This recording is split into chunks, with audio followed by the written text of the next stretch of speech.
Evening, everyone. Sorry, my name's Caroline. I didn't know how to change my my default name on the Zoom.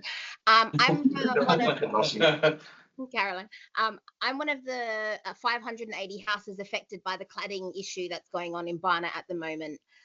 Where in March we received letters that we could have remedial works of up to 23,000 per household. We know there's lots of things going on the side, different discussions about alternative works and stuff. So the question tonight in particular is to do with lobbying government. We know that at the beginning of the issue back in March, certain departments were notified, but even at the beginning of July now, Barnet published an article saying that they're coordinating a nationwide response. So our question tonight is, what are the next steps from Barnet with this coordination, to continue lobbying government, particularly because we have a new government now. So what are the next steps of that side of it, that Barnet plan? If it helps, we've already written to Angela Rayner, the new government, to talk about this issue, to say that, to ask them to look at whether there can be some financial support, and also to find out how widespread the problem is. I think the letter went off end of last week, so it's a bit early to get a reply. We have had contact with you before, and as soon as we get a reply, we will let people know. But we have already started that lobbying. Okay, all right, and we just want to sort of continue with that, obviously, because if it's going to be a nationwide potential issue for buildings under 11 meters, and this was asked on behalf of we've got a WhatsApp group of 180 plus residents that this question has come from tonight. So we want to obviously continue pushing that front as well. Yeah, we will keep you informed. As I say, we have started that. We've done the lobbying already. Or letter, yeah. Okay. Thank you. Okay, I will move on to Sarah Circus. Hi, I'm Sarah Circus. Good evening, everybody. I live on the border of Woodhouse. I live in Woodhouse Ward on the border with Free and Barnet, and I've tried to raise this with councillors and with the leader of the council directly. I'm concerned that the borough is a mess. There's lots of antisocial behaviour. Within a quarter of a mile of my house, there are 6 or so barber shops, new barber shops. Don't have anybody in them most of the time. Lots of men outside smoking, chucking their cigarettes on the ground, catcalling women. I'm concerned that now I'm seeing a lot of children, and by children I mean under 16s, who are dealing drugs in broad daylight. They're often balaclavaed up. They don't look local. There's no real, as a shopping experience, it's poor. We've lost the laundrette, we've lost the vet. We have barber shops everywhere and a little Barnet's that is never open. It's a bit odd, and I'm not sure if there's a correlation between the antisocial, certainly the children hanging around 3-4 o'clock in the afternoon and into the early evening, dealing drugs, balaclavaed up on bicycles, blocking the pavement, and these barber shops. But certainly there's a problem. So 2 things: this antisocial behaviour, drug dealing, and just a basically poor shopping experience, cigarette butts, and feeling a bit uncomfortable when I walk up and down as a woman and other women I speak to. Has the council noticed? Have other people complained? Do you have a plan? Councillor Conway? Thank you. I'll take some of that. So yes and yes. We have recently opened a Safe Havens pilot for women and girls, which we can share details of in the chat. As the sort of data and things like that, we're looking to roll them out across the borough in different areas, but we're piloting it first in North Finchley for some of the reasons that you've raised, and through listening and awareness raising that we've done together with police partners with young women and girls in the area. In terms of the dealing and stuff, I don't know if you're reporting this directly to the police, if residents are as well. On 101, we would always encourage that on 101 online, or to call 999 in any emergency. We're very keen as council partners to be encouraging reporting. There's also Crime Stoppers that people can report to anonymously if they feel more comfortable. You're also very welcome to email me, and I will raise this directly with the police. There is awareness of issues along the whole stretch of Finchley that I know we've been discussing recently. As the council, we're not here to directly police that, but we work in partnership, and I chair something called the Safer Communities Partnership Board. So I'm happy to pick this up and get back to you. Thank you. Thank you. Thank you, Councillor Conway. I just had, because of the wall places, yes, you're talking about by the co-op, by Lyndhurst Road, round that sort of area, is it? I'm talking about outside the co-op. I'm talking about outside the dry cleaners, mums. There's a gang of boys that hang around there between 3 and 4 o'clock. Yeah, covering their mouths, covering sometimes up to their eyes, sometimes not, smoking drugs, you know. Yeah, same group of boys. I have seen them and gone past, and the police do know. The difficulty is the criminal offence is really dealing, and therefore you have to prove they're dealing rather than smoking. But you're right, for that area to be improved, it needs to be cleaned up on a lot of different levels. We've got empty shops.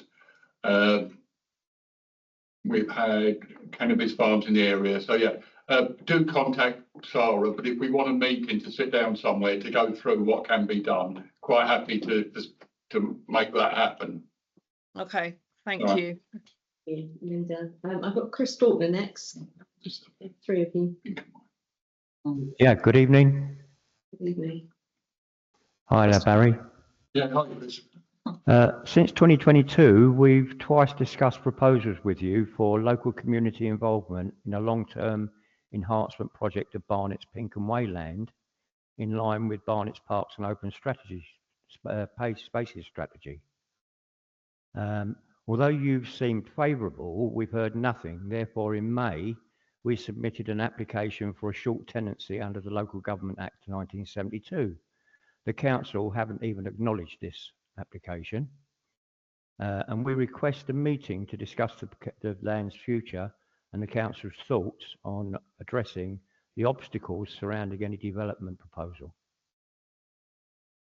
Well, it's for me to apologise for the lack of response, and then Leader or Councillor Schneiderman, did you want to?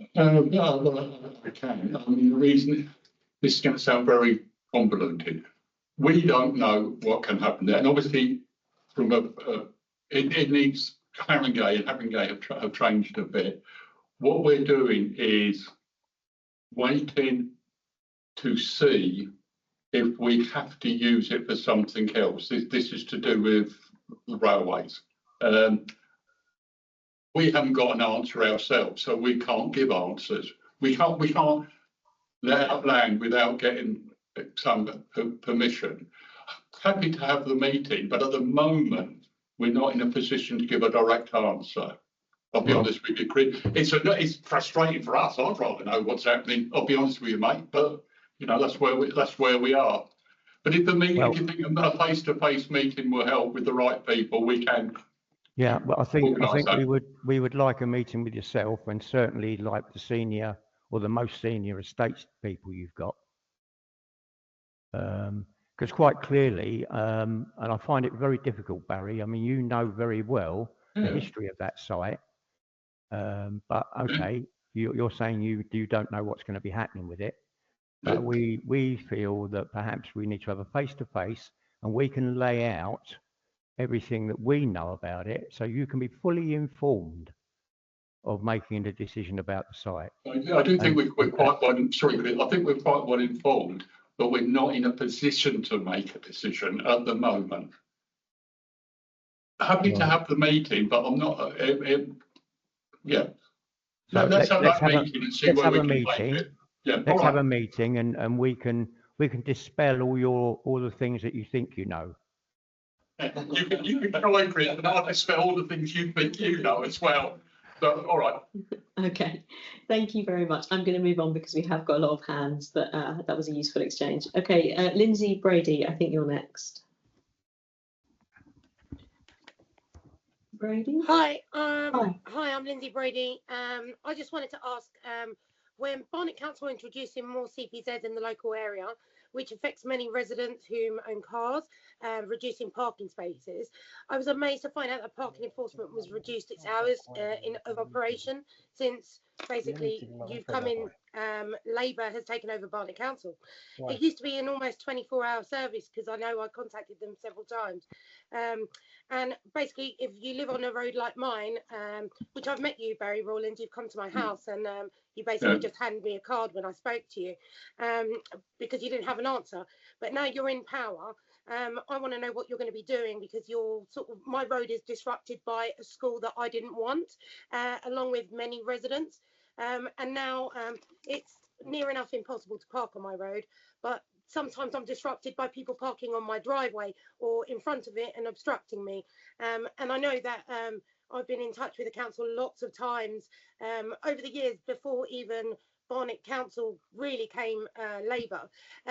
But basically the residents and the local council opposed this school, and it was overruled by the mayor. So since being built, most of the residents are being disrupted, obstructed, and basically Labour haven't done anything about the junctions here. So it's actually really difficult. You implement more, let's say, a zebra crossing, but at the same time, you've been building at times that you shouldn't be, and inconveniencing people, because I've had to do freedom of information requests. But I'm kind of fed up, and I don't really have any answers from you. I was previously speaking to Teresa Villas, who was dealing with a lot of my complaints, because I basically didn't get anywhere with Labour. And when you just handed me your card and walked off, I was quite disappointed at your response. So I want to know what you're planning to do in the area. I know you're talking about specifics, but you're implementing more CPZs. You seem to not be dealing with my road, yet dealing with every road near enough bordering it. So this is Barnet Lane, High Barnet, next to High Barnet tube station, for those who don't live in the area. But basically you've done nothing about that. We also have problems with the tube station car park, because it's full, and so people park on our roads. So we know we're going to be affected, and I just want to know what your plan is, because at the moment it doesn't sound like you have much of a plan, and I'm kind of fed up resident. I'm going to hand over to Councillor Schneiderman, because I think you've made your point really clearly, but we are quite short of time, so Okay, apologies for cutting you off. But Councillor Schneiderman? Hi, Lindsay. Do I take it there's not a CPZ in your road at the moment? No, there is none on my road, and it won't be. It's basically coming up to the border of my road. That's the plan. We've also got school streets, but not on my road. You don't seem to be doing that with secondary schools. It just seems to be primary in the area. Funny enough, I work in another school, and that one's going into cahoots with a primary school. So I know it can be done. I just don't think that you have any plan, and I'm kind of a fed up resident who's been putting up with this year on year, and every year the cohort is getting bigger. So we have more children. We now have sixth formers who are going to drive too, and yeah, this is the way I'm having to think. When he came to my door, he didn't answer me about his plan. So that's why I'm on question time talking to you now. Yeah, no, Lindsay, I'm sorry. I appreciate the difficulties you're having there. We do have plans across the borough. We have, where residents want them, we've been introducing CPZs. As you say, we've been introducing school streets where there are particular issues as well, which not only protects the residents in that area, obviously makes it safer for the children coming to and from school. So I mean, if you email in your particular road, I have lots of times. Yeah, well, we can't do everywhere at once, but we are looking at CPZs in areas where they're needed, and there is a new batch of school streets that's also being considered. So we might not have reached your particular area yet, but that doesn't mean we won't do. That school's been open at least 6 years. Okay. So yeah, if you I do appreciate the problem, Lindsay. If you drop us a line, I'll check. We can check where your area is in any particular schedule. And of course, you are able to call the council's enforcement line. You probably have done. Early. So that's my question. They are open. Why has that been closed since Labour have taken over? Because that used to be. No, it hasn't. Yes, it was. That's wrong. I actually sent in an information request, freedom of information. No, I don't. Because I asked how much you were saving out of it. We haven't closed anything. We haven't made money, believe me. It's never worked. It's never operated 24 hours, but it does work quite late into the evenings, and certainly not most on of the weekends. hours. Okay. and at weekends. I feel like We'll email you the details, Lindsay. I feel like we're starting to go around in circles, but we've got your name, we know your street. If you drop us a line, we'll make sure we get back to you with a slightly fuller answer. Thank you. I am going to, apologies for cutting you off, but I am now going to go to Eamon Gaffey. Eamon, are you? Hi, sorry, just unmuting. Hi, good evening, everybody. I live in the West Finchley ward. I want to raise a question for everybody about the Lime bikes. It may seem relatively trivial given the nature of what we've been discussing so far, but nonetheless, it's a concern. So last year or so, there's been a massive proliferation of these bikes being dumped on our streets. I see it round parks, in parks, near tube stations, everywhere, basically. The business model that Lime has means they don't have docking stations necessarily. So you've got an app, you pick up the part that's been dumped and use it. But they do cause both nuisance and hazards. Example, my elderly next door neighbour injured herself trying to move one. If you've ever tried to move one, you'll know why, because it's very heavy. So what I just want to understand is why does their business model enable them to use the streets of Barnet and other boroughs, I assume, as their storage units? And is there anything we can do to reverse this? So a bit more like the Boris bike principle, sorry to swear, where you have docking stations and you pay the amount of time you have it out of a docking station. Thanks. Yeah. Yeah, thanks, Eamon. I mean, as you know, this is a problem across London, and officers have spoken to Lime about this, and they are, I think, a bit more receptive there than they used to be. They will come out and move bikes where they are causing blockages, and if you don't leave your bike in an appropriate space, they will actually fine the user. So it's not in the user's interest to leave. I mean, I know it does still happen, but it's not in their interest to leave their bike, across the pavement or in an area where they shouldn't. So we are looking at what other solutions are possible. But yeah, this is a bit of an issue across London at the moment.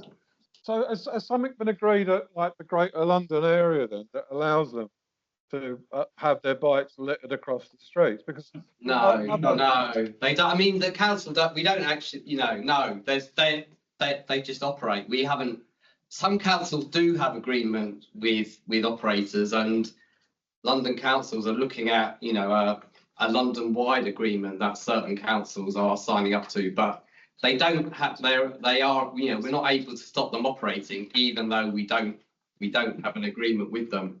It does vary with different operators. One of the other operators, Forest Bikes, if you come along like Forest Green from Haringey, will actually stop on the Barnet boundary because you're not able to use those. But Lime don't have that at the moment. But we are aware of it, and we continue to talk to them and see what solutions are possible. So I do appreciate the problem when people are blocking pavements. Is there anything extra we need to do to represent to them about the level of nuisance and hazards that we do cause, or are you just relying on specific instances being reported? Because it is an endemic problem. It's not like there's the odd one here that inconsiderately, etc. It's a blight on the borough, in my opinion. These things they look like stuff, and they block the football.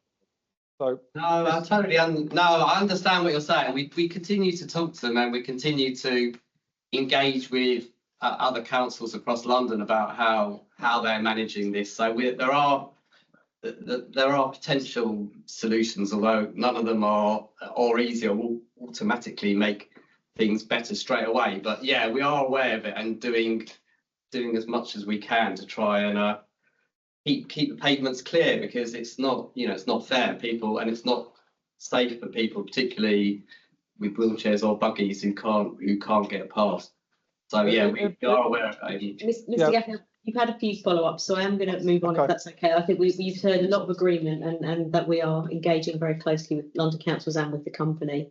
Before I come to Mr Davis, quite a few people have joined the meeting since we started. Just want to say to all of you, we are prioritising those people who put their hands up to ask a question orally. We will have a few minutes to answer questions that have been posted in the chat, but if you want your question answered, it's far more effective to put your hand up and we will get to as many of you as possible. I think after the next couple of questions, I will briefly go across to my colleague Tristan to pick up a couple of the ones in the chat. If you think someone's asked a particularly good question in the chat, do use your thumbs up facility to like it and we will prioritise those with the most likes, provided they don't relate to individual casework, because the other thing I said at the beginning was we can't talk about individual cases on this call.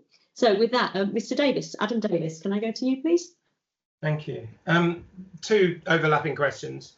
More than 50% of the questions today have related to car parking. I came onto this call a year ago because nobody had responded to various complaints for several years, and I was promised a year ago that this would be done promptly. Still nothing has happened since the call a year ago.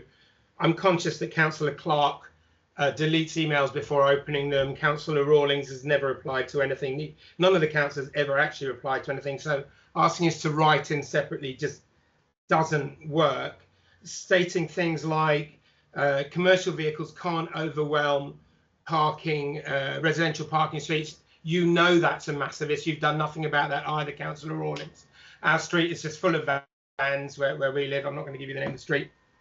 So my first question is, how and when is Barnet Council going to get a grip on these parking issues? Not just mine, but the litany of questions that you've been asked today and last time. And the second question, which is connected, it's much shorter.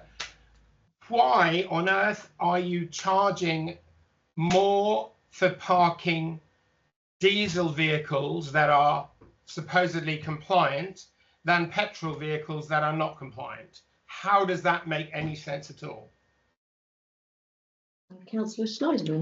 I mean, on your final question, we do, well, it's basically as part of our sustainability plans, we are trying to gently nudge people to have, to train to have a cleaner vehicle. And there is a small diesel surcharge in Barnet, which is not nearly as much as it is in some other London boroughs, and some people will want it to be much higher.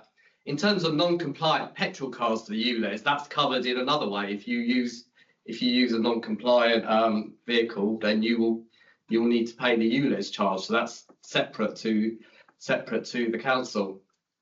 In terms of parking, yeah, and parking is a very emotive issue. So every time when we do one of these, there are lots of queries about parking. But that's not to say we're not doing anything about it. We've got lots of things here. I've talked about some of them earlier that are going on across the borough. And I was just trying to quickly look at your issue. And I know it, and I couldn't immediately find it, but I know you officers have been engaging with regard to your road. And if that hasn't been resolved, we're happy to get them to have a look at it again. If there was something, if it is possible to do something.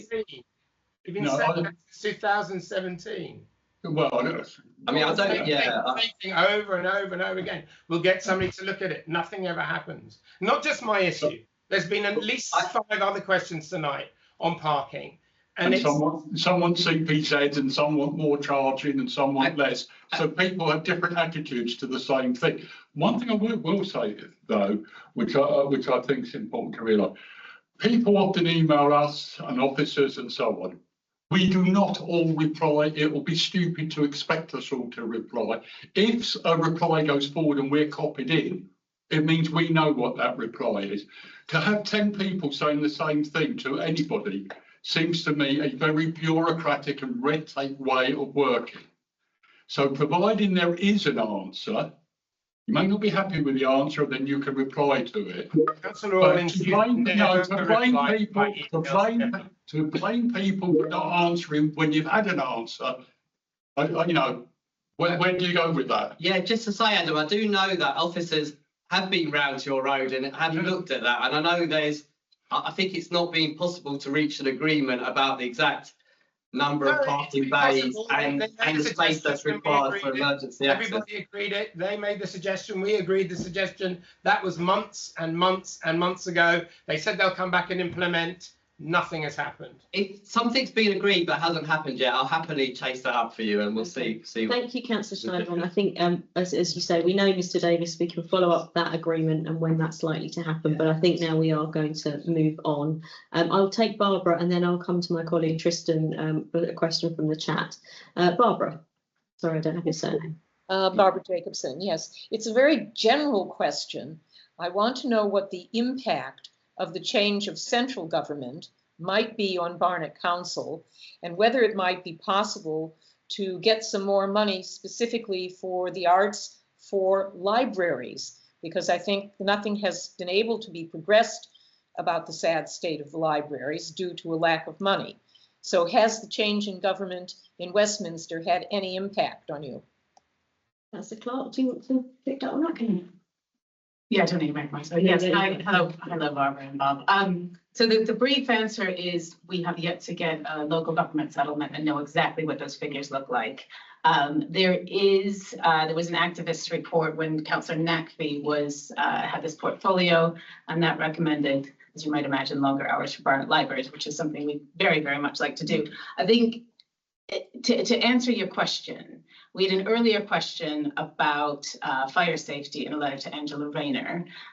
We all very much want to see an improvement to local government funding. I mean, as you will know, it's not in a good state for a range of issues, or for any issues, and from everything from education to libraries to social care. All of these things are underfunded, chronically underfunded by central government. We don't yet have the answer. We don't yet know. What we have been told is that we're no longer going to have year-to-year settlements from central government to local government. There should be multi-year deals, which will make things easier to plan for. But it is that increase in funding that we desperately need. Certainly something that we've been very clear with our new MPs, and we hope to see it. But we don't yet have any information. It's such early days right now, and so the answer is yes. We hope to see it. Thank you. Thank you, Councillor Clark. Thank you, Barbara. Tristan, did you want to raise a question from the chat? Yes, we've had quite a few questions. One of the first that's sort of come in has come from a Colindale resident called Deaky, and this is for you, Councillor Rawlings. So with regards to the recent closure of Colindale Tube Station, what is the council doing to address the chaos? Well, I don't know. I mean, you might know. Take it. I mean, the quick answer is a lot. Colindale Station needed to be rebuilt 5-6 years ago before all the buildings went in. I think that's very clear. And part of the problem we're seeing now is that there's so many people living in Colindale, and it's a mess that we have to do it in the reverse order. That said, we were able to go ahead with a station that's had planning permission, I believe off the top of my head, for about 5 years it's had planning permission.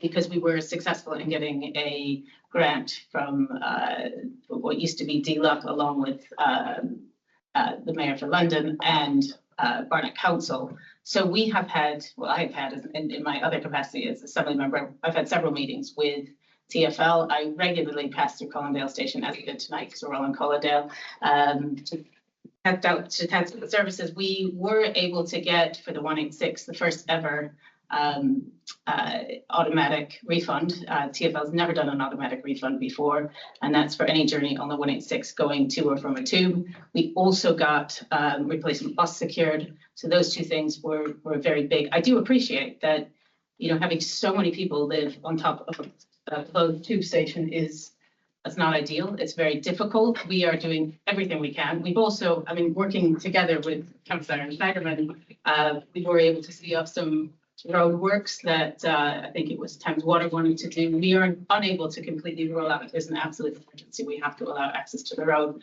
But generally speaking, the answer is we're doing all we can. But it's a very, in terms of what we can do as a council, the answer is to continually push for more.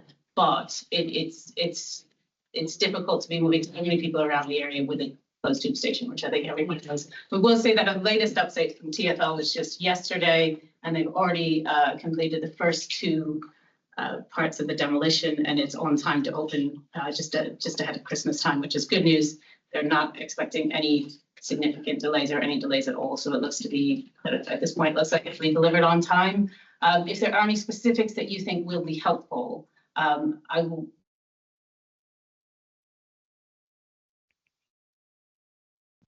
I've had a number of residents contact me over the last several weeks with specific issues on this. I'm very happy to pick anything up by email as well. Thank you, Councillor Clark. And Councillor Clark's email address will be appearing in the chat shortly. I'll go now to Brian Hamill. Oh, hello there. Can you hear me? Yes, thank you. Okay. Yeah, this is going to affect a lot of people in the area of Hampden Way. There's major roadwork starting on the 29th of this month, and the road will be closed for 9 to 10 months. Now, just as that's starting, they've now given us a diversion around Brunswick Park Road, which has now started major work. So that's going to be closed for 2 weeks. How are people going to get around all this? Well, Brian, thank you. Thanks for the question. I mean, Hampden Way is is a major road reconstruction project. That's £3 million. We understand it has to be done, yes. Yeah, and that's the first time actually. The diversion up Brunswick Park Road is now being shut because Brunswick Park Road is starting a major works on the 22nd, which is 5 days before, and it lasts up to the 15th of August. So why would you have a diversion up a road that's going to be shut as well with major works?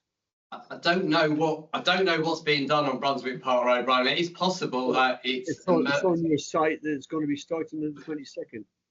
Yeah, I mean, it's possible that it's work being done. We've been impacted by the LTNs and to drive the traffic up Waterfall Road and up Hampden Way.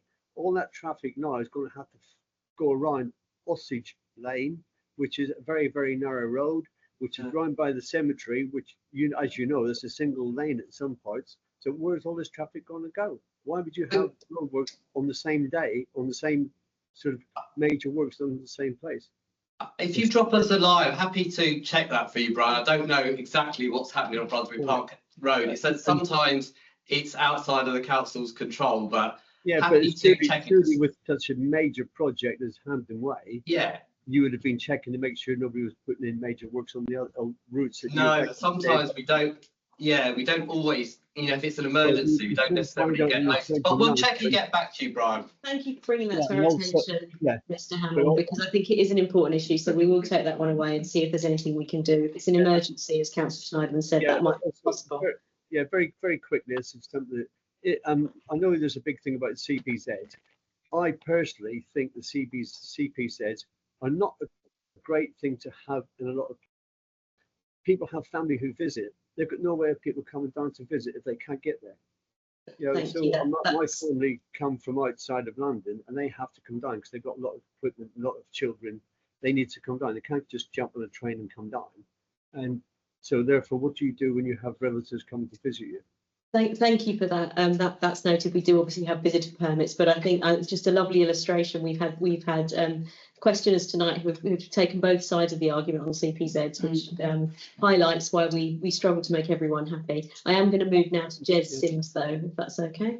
But the road was very important to me because I actually live just off Waterfall Road on the south side. I have to teach at various schools on near Southgate, but I have to cross.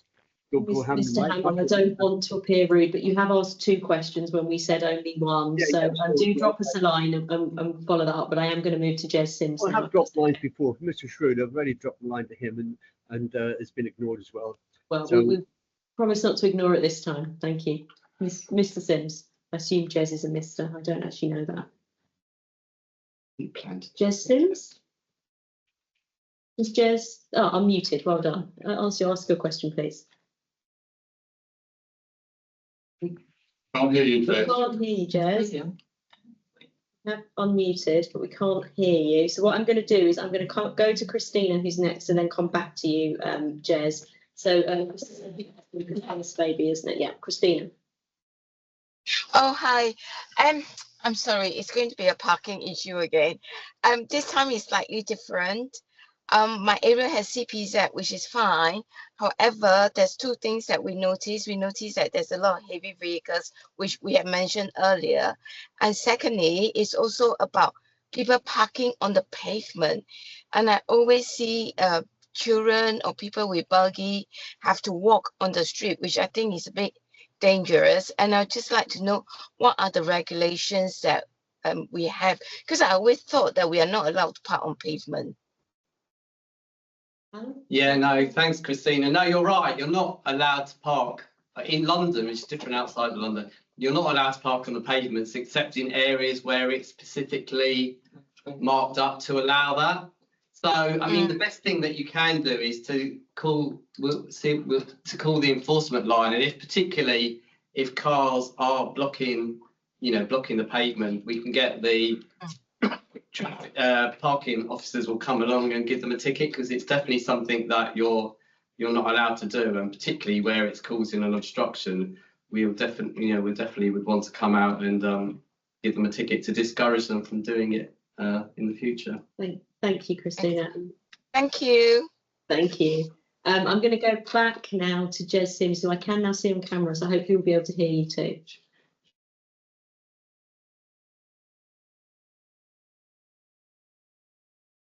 Moving in a very stilted way, I wonder if your connection is back. Or do you want to put your question in the chat, Mr.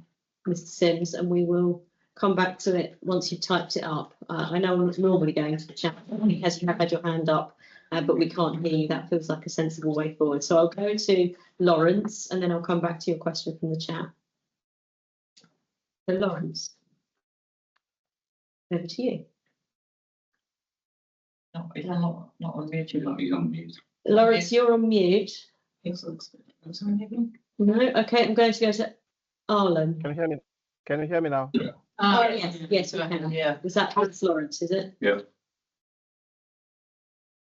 Okay, Lawrence, do you want to ask a question? Right. My first time here. Just want to find out. I just opened a cleaning company, and I wanted to ask that is there any platform or any way that the council or advertisement platform that the council have that I can market my company in, and also if there is a place that I can get leads from within the council, because I covered, it's a franchise, and I covered Barnet area. My second question is there any financial support for small business or company such as mine? Okay, Leader, do you answer those? On the second question, there is some support. For instance, at the moment, we've got 5 lots of 10,000 being offered to small businesses for plans. If we got your email, we can invite you to the business breakfast, and that's a network, but it's also a chance to meet officers and some of the officers and some of the developers. And to be honest, it gives you the opportunity to sell your company. On specific things, specific small businesses, there may be a framework document, and you have to draw in the framework. I don't know if that is the same for cleaning. I haven't got every answer for you, but yes, there is some money that's biddable for. There is a business toolkit that's on the council website and is very useful, and will give you some of this information. We every 3 months have a business breakfast inviting businesses to come and talk to each other and network and make those sort of contacts. So if you make sure you send us an email or something, or if we have it anyway, we can send you those details. Okay, all right. Yeah. So do you want me to put my email here? I wouldn't put it where everybody can. I'm looking at people who know about emails, I'll be honest. Is there a way we can find out the email without it being put in the? If I post my email in the chat and if you can respond to that. Okay, we're putting an email that you can respond to so that your email isn't given to everybody on this call. Okay, Lawrence? And you can just respond to that. And Just answer that. We'll also put the details of our business pages on our website in the chat, because I think you'll find those useful. Jez Sims, I don't think your questions appeared in the chat, so I'm going to go on to Arlam, and if you do want to ask a question, then please do put your question in the chat. But Arlam, did you want to come in? Yes, hi everybody. My question's in a follow-up to my fellow resident, Carol, aka Russell. She was signed in as, just to refresh your memory. Yeah, it was about one of our residents have done a independent fire survey. Wanted to see if the relevant councillors and MPs have got a copy of it. If not, who can we send this report to? Because it's really brought up some very interesting stuff that hasn't been covered by Barnet already. This is about the timber framed homes. Yeah, send it through to me. Yeah, so we'll put Councillor Houston's email in the chat, and you can send it through to him, and he'll make sure the right officers get to see it. Yeah, that'd be appreciated. Thank you. Yeah, very no, much. thank you. Yeah, no problem. Thank you. Okay, that's everything. So I'll go on to Bala Thakra. Bala. Hi, hello, good evening. Sorry, I was just typing in my question. That's all right, Good yeah. evening, everyone. Basically, where I'm living, for the last 4 weeks, we've had burst water pipe. There's gallons of water leaking. So the local residents complained or reported it to the water board, water company, who said it wasn't their responsibility. It's Barnet Homes. Barnet Homes is saying it's not their responsibility. So in the meantime, all this water is being wasted, which is a crying shame. And also the tarmac has washed away. The local residents who live there, it's become quite unsafe for them. So my question is, what's Barnet Council's policy on water companies and holding them to account for these burst water pipes? Right, you say it's been reported to the water company. Yeah. And why did Yeah, they say Barnet Homes? Affinity. Is the leak within Barnet Homes estate? Yes. Yeah, so basically it's on Burnt Oak Estate, so it's our driveway. There's about 100 flats, and there's a driveway. That's where it's happened.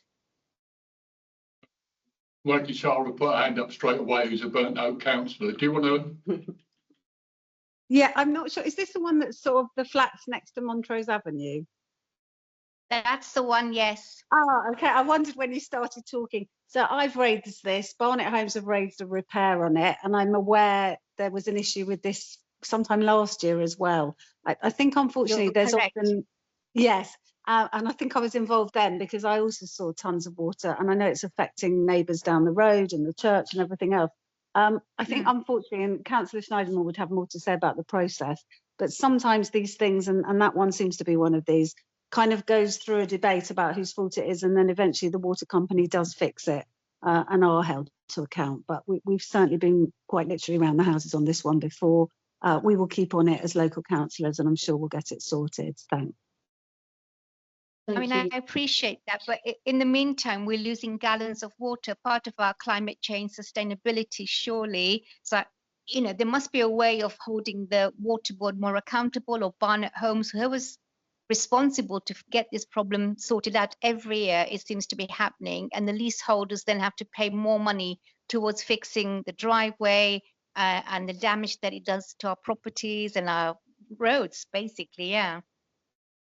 Thank you for raising it, Councillor Conway, clearly on the case. But Councillor Schneiderman, did you want to? Well, no, I mean, yeah, well, we do talk to the water companies, and it is sometimes with some of them more than others difficult to get things done, and certainly a lot of leaks aren't fixed as quickly as we would like. But we definitely do take it up with water companies. Sometimes it is tricky where it's not. It is true where it's not clear whose responsibility it is, but we do liaise with the water companies and definitely take on board your point that, you know, we want to save water and definitely not see it, you know, being wasted and pouring out like that. Sure. My also concern is we have a lot of vulnerable residents there. If anybody has a fall and something happens, you know, somebody will be responsible for those person's injuries. We have people with disabilities. I mean, really, it is if the councillor comes and sees the areas, there's green stuff everywhere now because of the water. So yeah, okay, I made my case, but I hope somebody will take action. Thank you very much. And yes, it sounds like action is underway. I can see that Jez Sims has managed to rejoin the call. Mr. Sims, did you want to have a go at asking your question? Or has the moment passed? Okay, well, if you want to ask a question, perhaps do put your hand up again and I will come back to you because I know that you did wait your turn patiently. But in the meantime, I'll go to Stephen Marcus. Stephen, are you with us? Yes, good evening, Council Leader and Cabinet. Thank you for taking my question.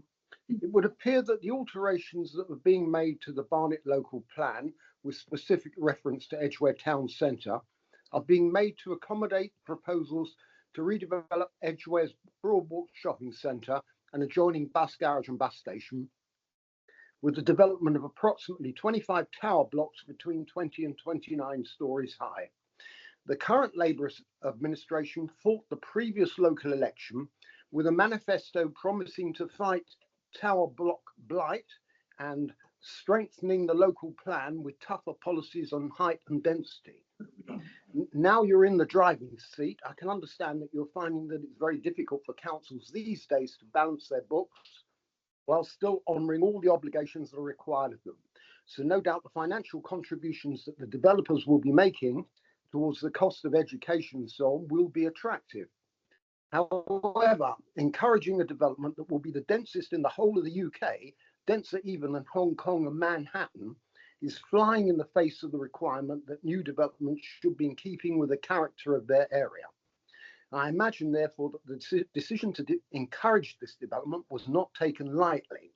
Can you tell us, please, the estimated amount of financial contributions that Barnet Council expect to receive in return for smoothing the path for a planning consent to be granted for this gross overdevelopment?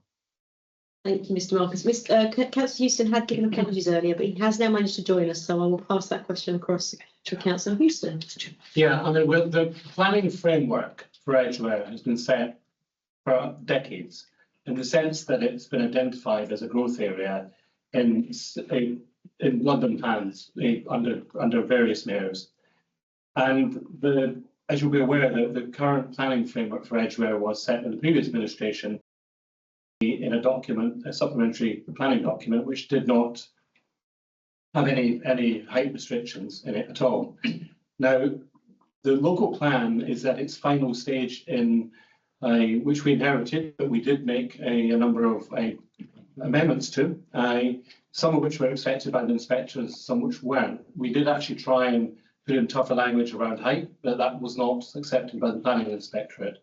So we are going to pursue taking, once the plan is adopted, we've already taken a decision about this, going forward with supplementary documentation, which will give us, we hope, additional powers to control height and density. But we did inherit the framework for Edgware with the numbers that were listed in the site allocations, which are very much part of the local plan process. We have been, we don't own this site. It's owned by a private developer and part of it's owned by TfL. So we're the planning authority. We will have to judge the application in line with planning law, and the application, as you will be aware, has gone in.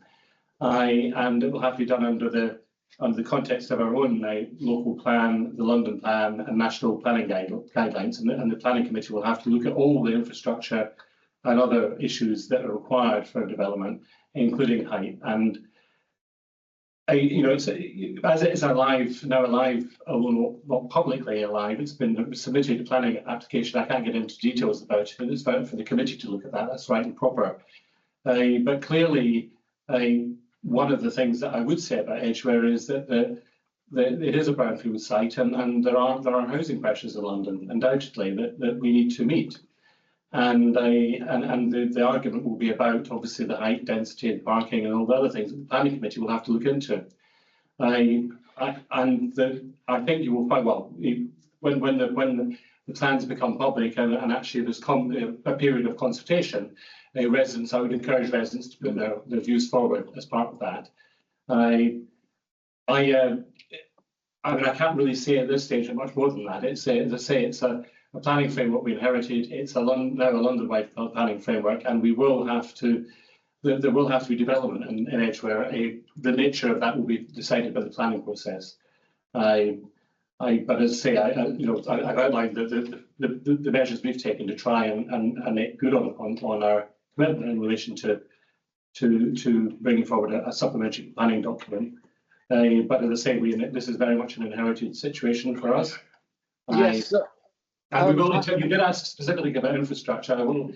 At this stage, there's not an assessment in relation to what contribution there would be as part of the plans, because obviously it's just been received by officers. There will be an expectation that there will be a community infrastructure levy that will be paid towards the infrastructure, things like schools, GPs, those sort of things. And potentially assets like they've talked about a cinema, a library, those sort of things. So that has to be part of the process that we looked at. The other thing that we've very much, as an administration, been very insistent on is making sure that on any large application we get an acceptable level of affordable housing delivery, and we've made that our position as an administration very clear on that. Yes, we'll have to judge any application when it comes to planning, but they certainly up until now that's been an important consideration for them.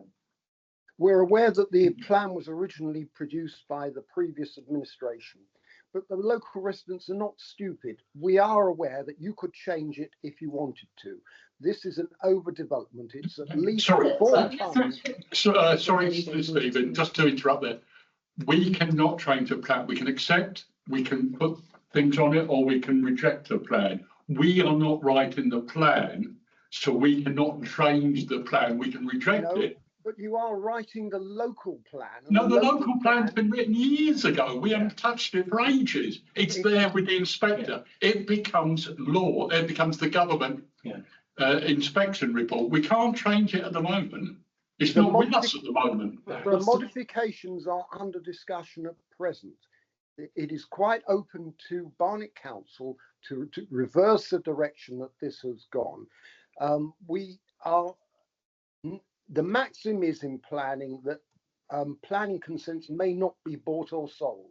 So no amount of money should compensate for pushing through an unacceptable development. Yeah. This is unacceptable, and to try and push the local plan to get it to fit amounts to corruption. Well, we'll have to be careful of that now. You could just mention it's not even the biggest planning application in Barnet. Edgware people complain all the time and talk about Hong Kong. Brent Cross is bigger than Edgware.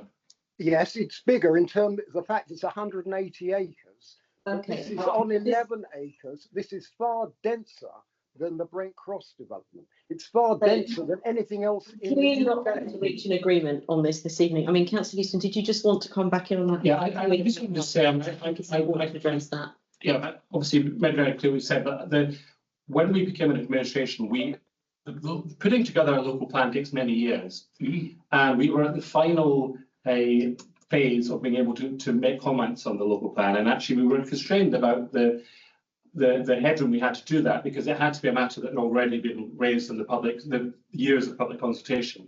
And we made some significant changes in relation to the level of affordable housing and also the environmental safeguards we wanted to put in as part of our net zero commitments. And those were accepted by the inspector. We did make representations at height which weren't accepted by the inspector.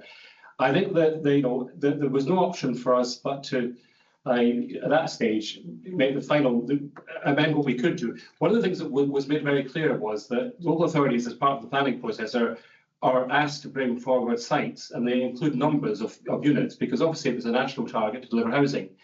And one of the things that was made very clear to us was actually if we were going to change the site allocations, we would have to find the equivalent number of units elsewhere. So we didn't make changes apart from one very tweak to the site allocations. So those went forward as they had been drafted prior to the elections, and the inspector has made final comments, and that's what's now out to public consultation as the final iteration of the planning process. But this is a process that every local authority goes through. We are limited in what we can do by national policy in relation to what can be in a local plan, and also in relation to things like housing targets. So, it's to some extent this is not just a Barnet document. This is a national and London-wide document, and it has to be agreed on nationally. And the inspectorate represent the government, and we are now looking at consulting. We're now consulting on the government or the planning inspector's final comments. And hopefully, once we've got the plan adopted, we will then be able to take forward our own supplement to that plan and actually listen to some of the concerns that the residents have raised and see what we're then able to do to actually address those. Thank you very much. I'm going to move on because we do only have 15 minutes left, and we've still got people with their hands up, and I know some of them have been waiting extremely patiently. So I'm going to go to Mike Riddle from Bring Barnet Back, which might give us a clue about the question, I suspect. Yeah. Good evening, all. Thanks for taking my question. So, yeah, as you guessed, my question is regarding Barnet FC's 10-year exile from Underhill and the club's recent stated intention to return to the area. I was interested in the council's view on, firstly, how important do you see the club being to the local community and the economy? And secondly, can Barnet be brought back? Do we do that one? Yeah. Would welcome Barnet being brought back. I went over to the Hive, spoke to Tony and some of his people quite a time ago. He mentioned this site, and we said, don't put in for that site, you will not get it. Look for other sites, we can support you. And then they put in for this one, which is a school playing field. The DFE probably won't allow them, it won't even come to Barnet. The actual Department for Education can stop them taking away a school field, something allocated to the school field. Quite happy, and as I've done, to meet him and to talk about other possible sites. But they seem determined on this one. Now they put in the planning application. God, when did it appear in the paper? A few months ago, wasn't it? And it's still not been validated. So there's obviously some difficulty. I'd rather talk to the club and the supporters about possible other sites than get caught up with this one, which the Department for Education can stop in a flash. It can just say you can't build on the school field, it's illegal. And then we're back to square one. Well, let's avoid that going back to square one, and let's have those conversations and include the supporters and bring Barnet back about what possible other sources. Now, the difficulty is you see Underhill as the home for Barnet Football Club. There is very little possibility directly in Underhill. There might be in Higher Barnet, it might be in Hadley, there might be in other places, there might be in Copthall. None of those are certain, but we need to have those conversations and not get caught up with this one site, which, to be honest, is part of the school, and you're just not allowed to build on school without the government's permission. In other words, it's not Barnet who will be choosing it. So if we can arrange a meeting, quite happy to have that conversation. But if you've got any pressure on Tony or the others to look at other sites and not get caught up with this one, it would help, to be honest, Mike.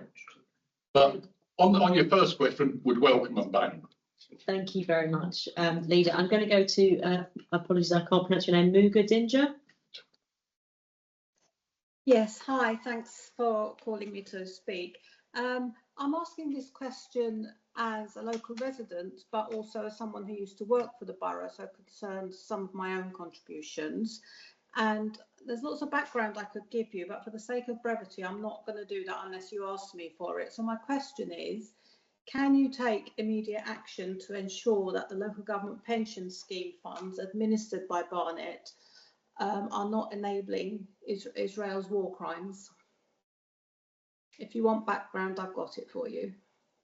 It's more the whole role of pension. We have a pension board, we have independent people who tell us how to invest. I don't really get involved in pensions, but we have to be very careful about trying to make rules for a pension fund that has to pay the pensions of thousands of ex-workers. So it has to. There are a lot of rules about pensions that we have no say over. People try to do it. They try to say, well, we won't invest in fossil companies. It didn't get through the courts and so on, because you have to ensure a certain return. Now, I don't know if we have any investments in Israel. You may well know and have the details.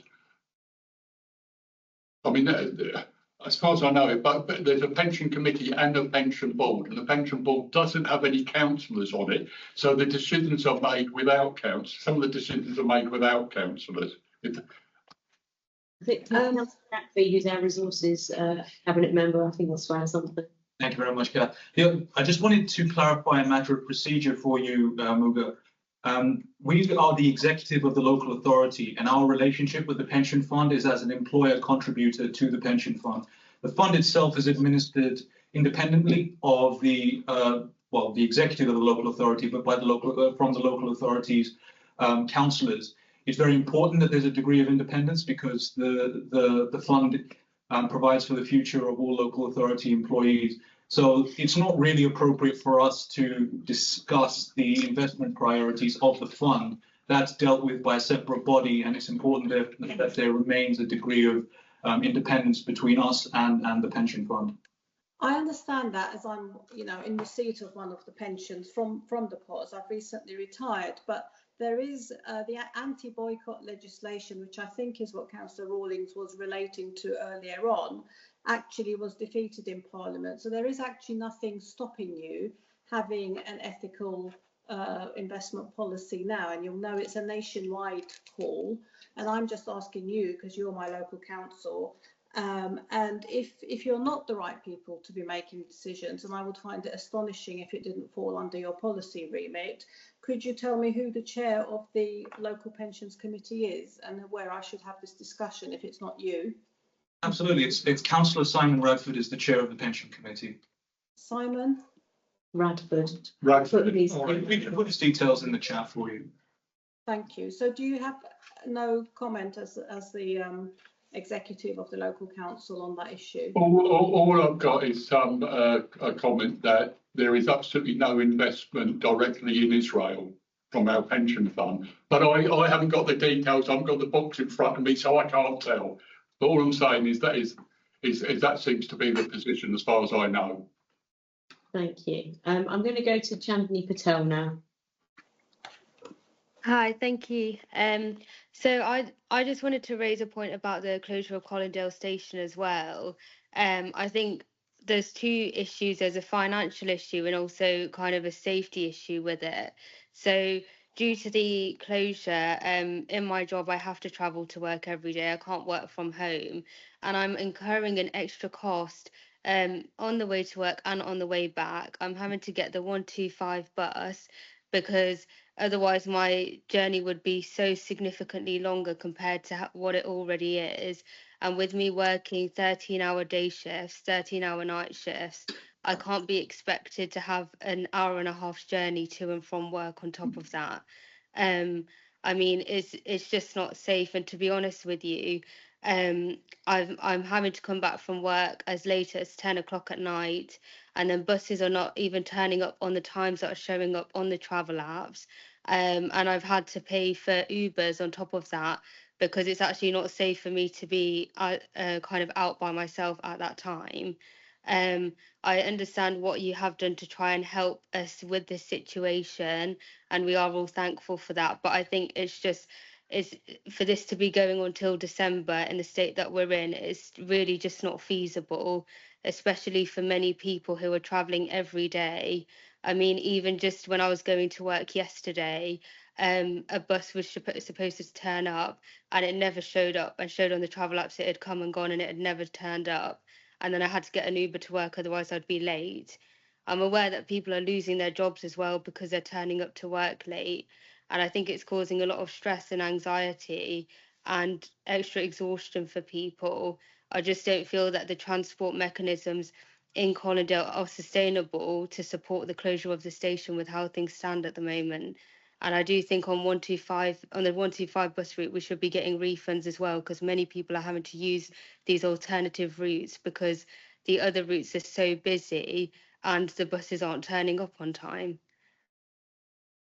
Councillor Clark, did you want to add anything? I think generally this is a bit on this specific point. When we have asked TfL if they can refund more than one bus route, and so far they only have one bus route in the whole of London that has the automatic bus, the automatic refund, and that's the 186. So that's not something that they've done anywhere else. Their response so far has been that because we have the replacement buses, getting the replacement buses was quite a thing, because normally they don't run replacement buses if there's a full closure of a station. They run it if there's a temporary closure, if there's a, you know, if there's a problem with the line, they run a temporary bus. So that they did provide the bus replacement. So I think is the issue specifically because of the shifts you work, the times at which the replacement bus is running doesn't match the times you need to be on the bus. So even when I'm working normal shifts, the buses are still not turning up actually on time.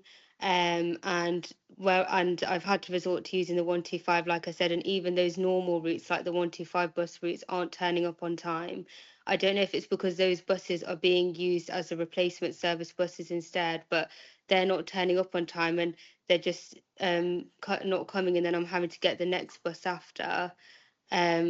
And understandably, after working 13 hours a day or night, I don't want to be waiting any longer to get a bus home.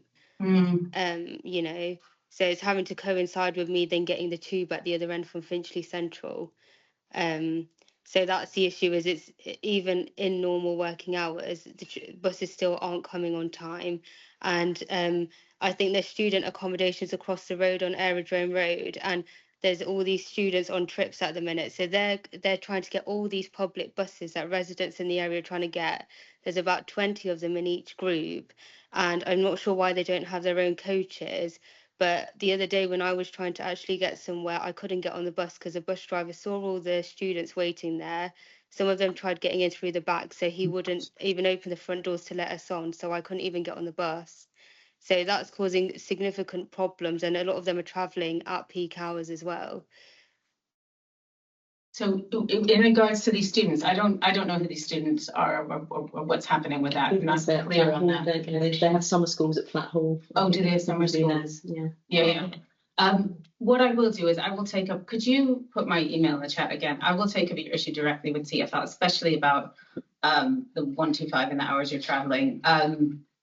I don't want to overpromise because the 186 frequency has increased, and they're now refunding that, and they're doing the replacement bus service as well. So that package is, you know, TfL weren't given any extra funding to the station. They chipped in to do the station works, as did the government, as did Barnet Council. So it's on top of that, you know, obviously the goal is that we're going to have a great new station when this is all finished. But in the meantime, you know, there is a significant disturbance, obviously, to yourself. If you will email me directly about that, I will take up that directly with TfL and get back to you as soon as I can, usually within a couple working days. I meat with TfL almost every week on Colindale Station. They've been updating me on the number of replacement buses they've been sending. They now have a system, and I actually used it tonight because I got off at Hendon Central, and they now have replacement buses in reserves at busy times, and they do send those out. Unfortunately, they don't appear on the app because the technology for the replacement buses, it just has scheduled one. It doesn't have when they use the top-up replacement buses. That isn't part of the what's available on board those extra replacement buses. So that's why residents are still saying, look, there are no further replacement buses. But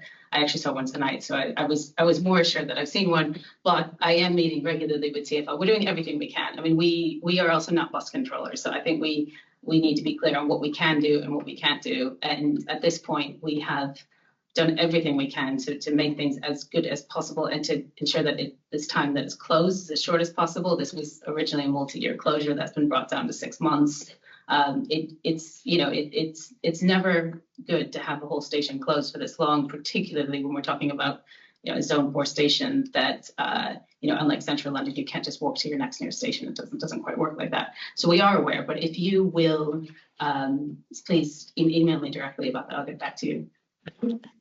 Thank you, Councillor Clark, and thank you, everybody. We've come amazingly to the end of our time. So I want to just thank the leader and all of the members of the Cabinet, but particularly to thank everybody at home for joining us. There have been some excellent questions. I do apologise that we haven't been able to get through as many quite as many as there were, and we haven't answered them all in the chat.